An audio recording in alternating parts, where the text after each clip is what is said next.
पूज्य बापूजी के 26 फरवरी 2023 के सत्संग से संकलित। ऋतु परिवर्तन है और खान पान बनाने वाले ने ऐसा बनाया, मुझे बुखार आ गया। मैं समझ गया कि बुखार का कारण क्या है। पाचन की शक्ति से अधिक भार पड़ा। उसको पचाने के लिए जठरा को शरीर में तपन पैदा करनी पड़ती होगी। शाम के टाइम में जो मुझे दूध वूध लेना होता था वह मैंने नहीं लिया और आयुर्वेदिक काढ़े का पानी जरा सौंठ डाल दी तो जो आपने खाया है वह नहीं पचा, उसका रस बन जाएगा। नेपाली सावधान, कल का बदला चुकाओ। नेपाल के समिति वाले। नेपाली कभी पानी नहीं पीते, कभी दूध नहीं पीते, कभी जूस नहीं पीते, कभी छाछ नहीं पीते, मौसमी का रस नहीं पीते। बोलो, नारियल का पानी नहीं पीते। पीते तो कुछ है ही नहीं, सब खाते हैं। बोलो, है ना चमत्कार। हाँ, अब आज का मैं यह बताना चाहता हूँ कि ऋतु परिवर्तन है, इसीलिए ज्वार खाना स्वास्थ्य के लिए अच्छा है। और ऐसे नहीं खा पाते तो जिसे जो अनुकूल पड़े। वायु करती है तो वायु शमन के लिए जो उसमें थोड़ा नमक मिर्ची मिलाते हैं, तो थोड़ा काली मिर्च का अथवा तो कई उपाय हैं। साइड इफ़ेक्ट भयंकर हो गए थे और भी उम्र के अनुसार छोटा मोटा जो भी होता है, लेकिन मैं डॉक्टरों का मोहताज नहीं रहता हूँ। थोड़ा बहुत उपयोग कर लिया औषधि का। बाकी है एलोपैथिक वाले डॉक्टर भी आ जाते हैं मिलने।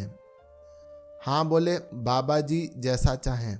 मैं अपना आयुर्वेदिक से, प्राणायाम से, इनसे उनसे हीमोग्लोबिन 2.5 से भी कम 3.7 हो गया।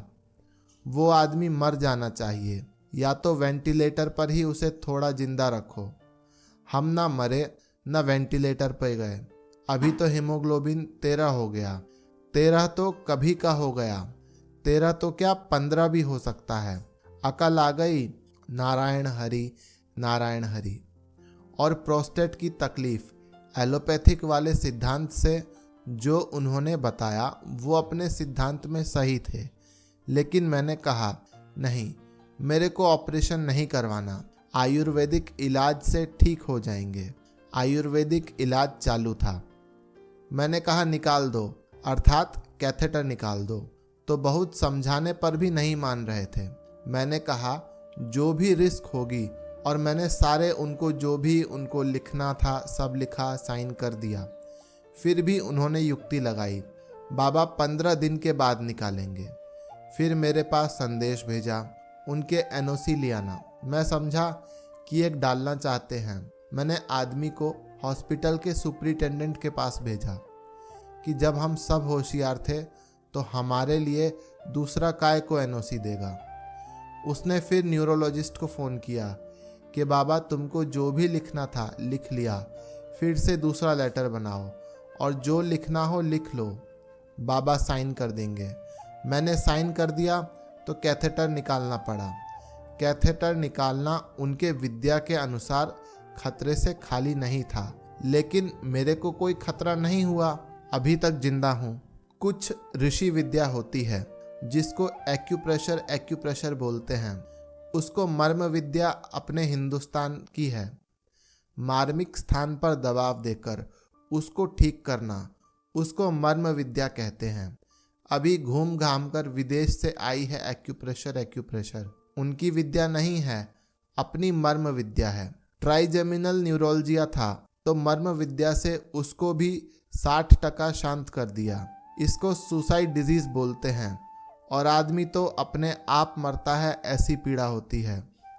लाख हार्ट अटैक वालों में से किसी को ट्राइजेमिनल न्यूरोलजिया होता, वो मेरे पास है। हार को जीत में बदलना सीख लो, वैर को प्रीत में बदलना सीख लो। संत श्री आशाराम जी बापू से संबंधित सबसे सटीक और सही समाचार, पूज्य श्री के दर्शन, विशेष आज्ञाएं, दिव्य सत्संग, पूज्य श्री का स्वास्थ्य समाचार, न्यायिक प्रक्रिया की जानकारी एवं पूज्य श्री के विरुद्ध हो रहे षड्यंत्र की हर सच्चाई, अर्थात पूज्य गुरुदेव से संबंधित हर जानकारी को सबसे पहले प्राप्त करने के लिए बापू की फौज को अभी सब्सक्राइब करें एवं डिस्क्रिप्शन में दी गई लिंक से हमारा टेलीग्राम और व्हाट्सएप ग्रुप अभी ज्वाइन करें। धन्यवाद। हरिओम।